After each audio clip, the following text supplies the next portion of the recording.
Look at all the lonely people. Where do they all come from? Well, I know where they go. They go here to the Audiophiliac Show. And I am your host. And what I have in mind for today is, well, to talk about two things. Not exactly the elephant in the room, but something in the room that's in your room, possibly, that shouldn't be there. How's that for a hint? And the second part of the show is, well, can audio ever really be cool again? So it's a two-parter. But as for the elephant in the room, the obstacle in the room, it might literally be staring you in the face. Now, a certain segment of us, the group here, are into room treatment. First reflections, it's their bad, bad, bad. We need to reduce or eliminate room reflections. First reflections. But what about, look right down there, and what do you see? Do you see a coffee table or some kind of table right in front of you? Right in front of your feet? Coffee table? I don't know, some kind of flat surface? That is a first reflection, right? So the first reflection near the walls near your speakers, those are a concern, definitely. But this first reflection right in front of you right now, it's closer to you than the walls, I hope, and therefore a bigger concern. Now, I got rid of my coffee table in front of me years ago because I kept thinking about the reflections coming off the table. So to prove my theory there, I moved the table out of the way. And yeah, I can't say it was a gigantic difference, but it was a worthwhile difference in terms of imaging. Just made more sense not to have it there than to have it there, this coffee table. Now, it could be a trunk or something, some kind of box sitting there in front of you, which is even worse, because it's got a flat surface in the front that's the sound is bouncing off of, and then there's the surface on top. So in any case, either of those is a concern. And all I'm asking you to do is try moving it out of the way and listen to something, then listen again without that object there. Let me know. Let me know what you think when you do that. And like a lot of my suggestions, it's free. Now, the other thing, it was around that time that I realized that I used to have a couch as a listening position, and it was a reasonably comfortable couch.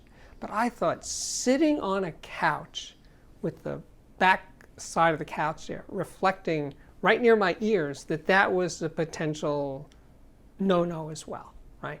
Got this huge reflector, the back of the couch right near me. What if I replaced the couch with a chair?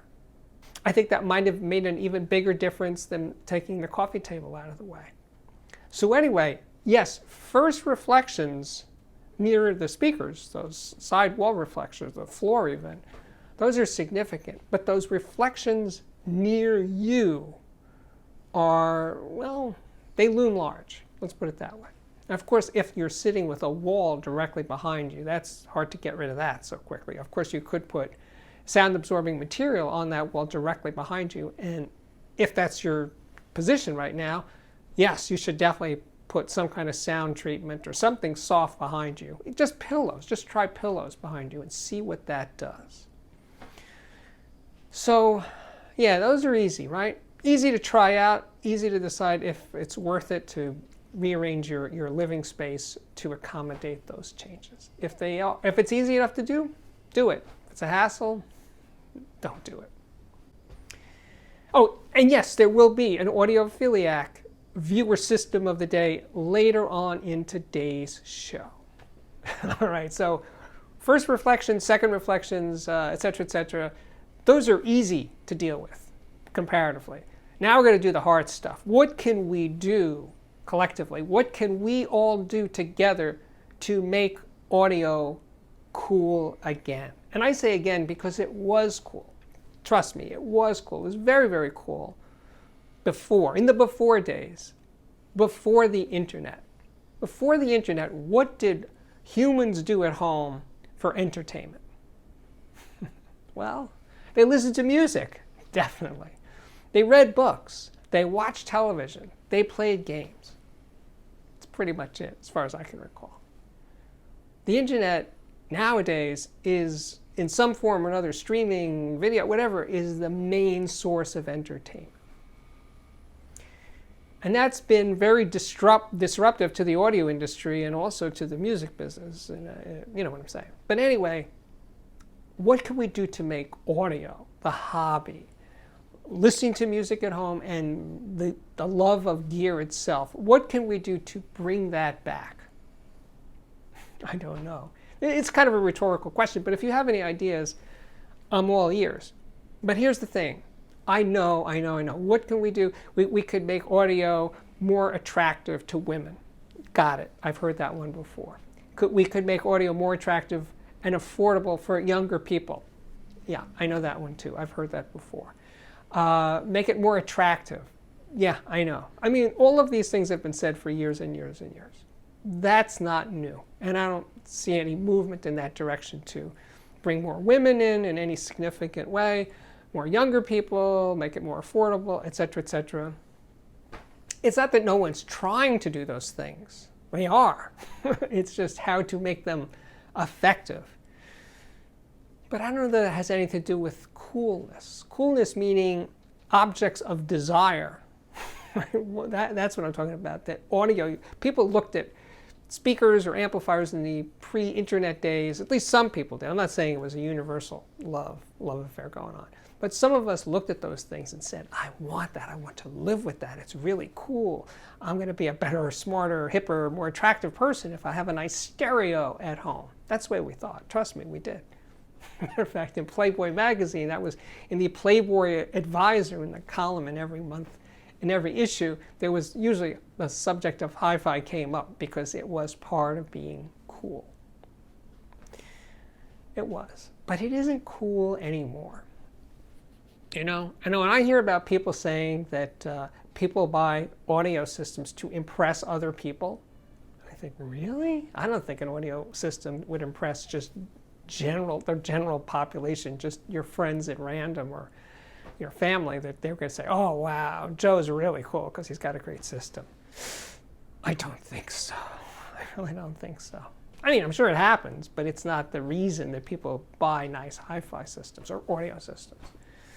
No, but what could we do? And it's a rhetorical question. I don't know. If you know what we could do, other than what I said before, women, younger people, make it more affordable, those are easy. But that doesn't seem to be working. We need fresh ideas on the table here, something to work with. I mean, the best I've ever come up with how to make audio cool, or at least reach more people, is that each and every one of us sets about trying to grow new audiophiles, your friends, your relatives, your coworkers, and turn them onto it and, you know, sort of pique their curiosity. Hey, I got this really nice stuff. You should come and check it out. Maybe some of those people would get it. They'd say, oh, yeah, that is cool. I want some of that for me. A lot of them will say, I don't know. It's kind of ugly. It's too big. It's too expensive. It's not for me. And I know that too. I know that all too well. But I'm saying, what could we do that could at least nudge the needle a little bit to get more of our fellow humans interested in high-end audio? Or audio, just forget high-end audio. I'm sorry I even said that. Just audio, just a better than a Sonos speaker in their kitchen. Something better than that. Better than an Amazon, whatever that thing is called. Better than that. 2 speakers, preferably. Anyway, that's what I got. And speaking of what I got, I also happen to have right here, right at the ready, the Audiophiliac viewer system of the day. This one comes from James. He actually sent 2 systems, pictures of 2 systems, but I'm just going to cover his main living room system.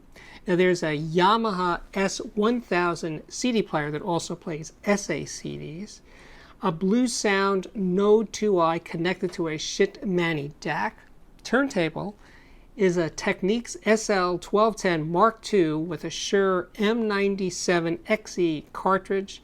Cables are Mogami Upgrade RCA cables, and the plinth, the custom-made plinth, was by Linward Woodworks.